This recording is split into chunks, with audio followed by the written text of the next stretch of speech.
দাখালা রাজুলান মসজিদা, একটা লোক মসজিদে ঢুকলো, তখন আল্লাহ রসুল খুতবা দিচ্ছিলেন, ঢুকেই বসে গেছে। তখন আল্লাহ রসুল বলছেন, কুম ওয়াসাল্লি রাকাতান, এই উঠো, 2 রাকাত সালাত আদায় করো।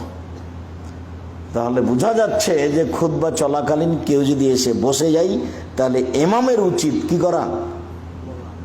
বলা যে উঠেন, উঠেন 2 রাকাত সালাত, খুতবা বন্ধ করে, বক্তব্য বন্ধ।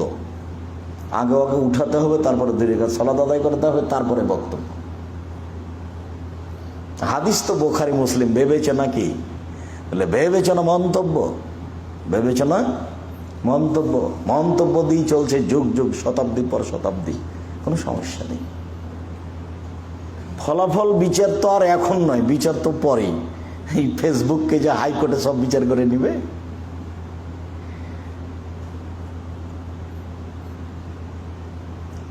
সম্মানিত তিনি